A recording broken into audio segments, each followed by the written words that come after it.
Okay, so okay. today we got a bit of a fun one. Yeah? Yeah. All right. Little different vein. Yes. So, this person, we're doing another feature. Yep, another feature. We only know by the handle. Yep, body art at large. Ooh, I almost said it wrong. Body art at large. Close enough. I'm getting there. The name isn't all that important here. Well, that's fair. Relative What's in a name, you know? Yeah, relative newcomer to the scene. Oh, yeah. Like making some waves. Yep. Coming up pretty quick. People Sweet. I've had a few people show me this person, and I've seen them on my Explore page and stuff like that. Yep. Like, my immediate thought is like my old man sense these days is like, this is way too much. Like, it's That's aggressive. coming from you, yes? Well, like, I was way too much when I was younger. That's fair. So, like, that might be the case here. That's very fair. But, like, my issue is, like, a lot of what I did when I was young, because this wasn't the thing when I was young, right? Like, thing was different when I was young. I guess it was, like, lots of little piercings. People weren't... It was pointier. Yeah, people weren't stretching things as much or as big or... Yeah. Like, you would have one stretched piercing or whatever, right? Yeah. It wouldn't be, like... And the implant thing hadn't really come along much. Face tattoos weren't really... A thing, yeah. They kind of were like the real underground of it, but it wasn't common. Yeah. So like my version of this, and I should say I'm thankful for this, my version of this was less long reaching. Like I was able to rebound from it. Yeah. Like I was really able to rein it in and kind of... Hone it? Yeah, like because I had only made little holes all over. Like I had more piercings in my face probably than this person. Yeah. Honestly. Like I'll put some old pictures in. Like, I had, like, so much going on before I got into tattooing. Yeah. So people are always like, what did you look like before your tattoos? It's like, not especially good, but also it wasn't normal then either. Yeah. No. Right? It was just different. It was a look. It was a vibe. Yeah, it was a look. But, yeah, the implant stuff hadn't really taken off. And it was being done, but it was very hard to get done. And still, like, only so many people could do it. Now it's kind of becoming a little more... It's not common. It's not like you can go to Walmart and do this. But it well, is... yet. It's taken off. Some of the problems that I have with the stretching... Like, it works kind of for me that I stretched my septum because I had a huge nose anyway. Yeah. My ears were going to be monkey ears no matter what I did. Yeah. Like, I had gigantic ears passed down to me from my father. Right? And his father before him. Which, it actually worked out in my favor because, like, I had a lot of room to stretch shit if I wanted to. Yeah. Like, even piercers would be like, you got a lot of room for different piercings in there because my ears are just... They're giant and they're very defined, right? Hear that, kids? If you feel you have big ears, guess what? You Some can stretch people them. can't. Like Allie, her ears are like this big. Oh yeah. There's like tiny. if you stretched a lobe, all of a sudden it looks enormous. Yeah. You know what I mean? Like just off balanced. Yeah, because it's just so small. Like her ear is small, so like if you have big features, it's easier to have like big stretched piercings. This is very true. It's hard to say what this person's nose looked like before all of this, but. It's now inflated a little bit. Yeah, it's pretty massive. I think what I would do is like, because I've had people ask me if I'm stretching these to get them pierced. I had my nostrils stretched at one point. I got them to like 8 gauge, and I was like, I don't like how this looks. I mean, maybe if I got a little bigger and I had tunnels, maybe it would have been. But just having big chunky shit sticking out of my nose wasn't the vibe for me. Not the way to go. I mean, it seems like a lot. Yeah, well, and when you already have a huge septum piercing, like I don't want things clanging around in there. Yeah. For me, discomfort is a real problem. Which, like, that's actually good, in my opinion. Like, you have to be able to live with it, right? That's why I stopped stretching my labret. Like, well, really what happened with that one, and I wanted to get into this anyway, but when you're stretching piercings, every time you get to the next stage feels almost like you're leveling up. Yeah. Like I'm doing great. Look how big, right?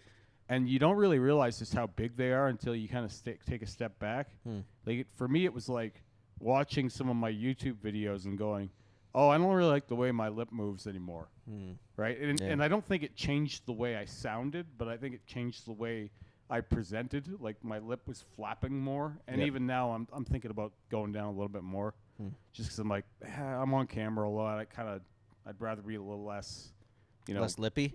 Yeah, a little less flappy, right? Like, and also look, just because, like, I don't love the size as much as I used to. Now I don't want to go don't want to go back to nothing. Like I could get it sewed up if I wanted that. But which is kind of what I see in the future for her earlobes. Oh yeah. So that's a lot of pressure. Those are some big weights. Yeah. Lobes look pretty good though. I will say those look pretty well healed. Lobes are still pretty thick. What was I gonna say? Yeah, no. When I was stretching my piercings, like I've kind of slowed down / stopped now, but it always just felt like I want to get to the next stage. I want to get to the next stage, and you don't see it. You just don't see what you're doing, like. Because now when I look back at how big my labret was, I'm like, oh man, that was way too big. Like I was drunk, like I was drunk basically. With power. I was drunk with power. Yeah. Because people think, I want to say people think right now they're looking at this. There's people out there that go, oh, this girl's doing this for attention, or this person's doing this for attention, whatever, right? Yeah, whatever. It's like seeking behavior. Like and that pisses me off more than anything. Because it's like, for me, when I got into piercings, it was like, I remember I would have been the guy who cut my wrist up. Yeah. Right?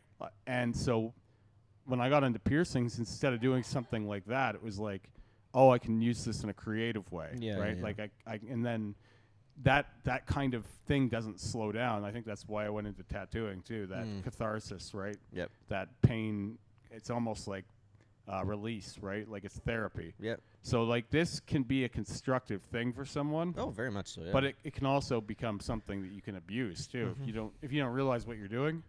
Because I was pretty well aware of what I was up to. Yeah. So I started doing things not on my face. Like I did like a couple belly button piercings. I had hip piercings and I had some dermals and like my nipples pierced several times and stuff. So I started putting that in places that would be less like potentially not destructive, but like it wouldn't alter the way I interacted with the world as much. Yep. Like I got into some below the belt stuff and those kinds of things, just because I still wanted to do that stuff, but I didn't want it to cost me. And I'm really fortunate, I think, that I didn't get into this now when it is at such an advanced stage and what's available to you is a little more long-term. Yeah. Like destructive. And I would call them heavy-hitting things. Heavy-hitting things, for sure. Like this is this looks more extreme than what I did, but it isn't in a way because it's just this time's version of it. Yeah, exactly. Like it's like the old dude who had an eagle on his shoulder back in the day. Like he was a badass. Yeah, that was the extreme. Yeah, that was the extreme. You weren't getting full bodysuits walking around very often. No. So like every era has their version of this, and I just think that we've gotten to a level with this stuff now where the youth can do some real damage to themselves real quick. And part of what I was also noticing when I was stretching my piercings and showing them off on social media a couple of years ago is like I had people who were watching what I was doing, and then they were doing it too fast. Yeah. Like they'd be stretching a piercing quicker than they should, and the tissue would be thinning, and I'm like, oh, you got to rip your septum. Yeah. Like you got to be careful with that stuff. Like if you're not taking the necessary precautions and giving it the time in between, like you can really rip yourself apart. Oh yeah. This is a long-term thing. Well, I think there's a lot of misconception about healing times when it comes to these types of things, and like the correct. Well, again, this is one of the things we've said forever. There's not a lot of information out there. So everybody just kind of steps up the way they think to step up, and might be a little bit too quick, And that's part of why I wanted to do this one too, because like it wasn't like, oh, this person's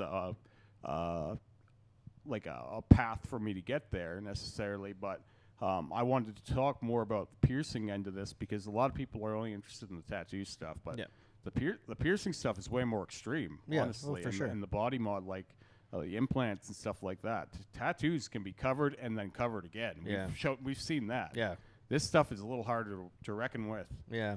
And so these are more long lasting.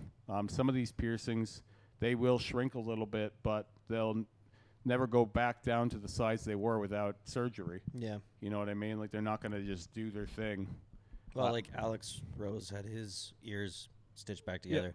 And it's one of those like, it's a painful thing because like, you're removing a lot of scar tissue. You're trying to sew back an earlobe together and you're not going to get what you had.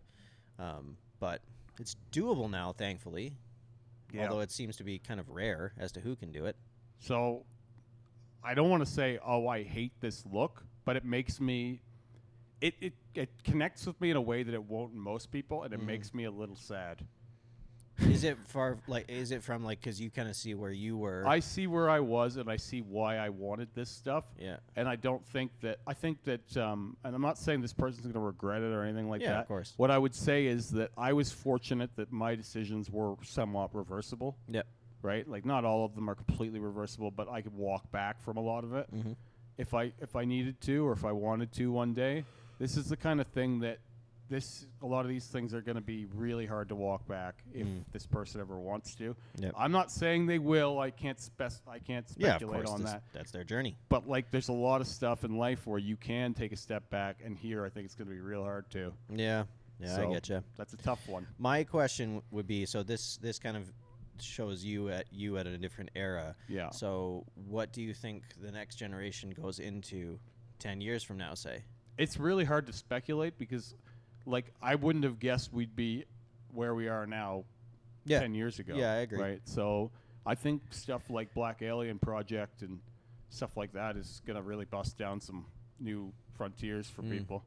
And I don't know how common it'll ever be. I just think that the extremes will just keep getting more extreme. Well, I mean, when you started getting blackout tattoos, the idea of people wanting blackout tattoos was almost like laughable. I know know. what I mean, it was one of those like, this is going to be so rare, nobody does this, and then all of a sudden it like really took off. I know, and now I get it all the time. Oh, well, that's so trendy. It's like, trendy? Yeah, what are you talking about here? Nobody understood this. No. I mean, fair enough. People are liking it more now. I don't resent that, but like, and for a good reason. It's not. I wouldn't think that I would call it trendy. No. It's never going to be the infinity symbol. You know what I mean? I mean, unless we start doing some infinity symbols on you, that you could might really be. see one or two in any given town. It'll be on your leg. Yeah. Well, do one ironically now. Why not? Just in memory of this. Ephemeral infinity. Yeah. Yeah, I don't want to say I hate this look. It's nothing like that. It's just for me, it's like it's too much of an investment too early in your life. Like when people do this stuff when they're like in their 30s, 40s, 50s, whatever, I feel like it's like they have a very good sense of who they are already. Yeah. And I'm not saying this person doesn't. I'm just saying course. that if they don't, this is hard to go away from. Yes. Right? This is real hard to go away from. And you've made some real decisions here already. Yeah. So as a look, I mean, I've always kind of dug the stretched ears like that. I know it's a lot and a commitment, and it's got to be a pain in the butt to take care of and all that jazz. But it's like I don't know, shows the extremes of what your ear can actually do, which is pretty cool. I had mine bigger than they are now, but for me, I didn't like this. I thought the symmetry was off because I was never going to have everything else that size. All right. So I always wanted everything kind of balanced. Yeah, balanced. I'm a big balanced guy. Yeah. Everything has to be really, really symmetrical. That's fair. So. Anyway, the symmetry here is clearly not the biggest thing, but... Nope, the lobes are. The lobes are, yeah. But anyway. Cool. That was a fun one. Until next time. Yep.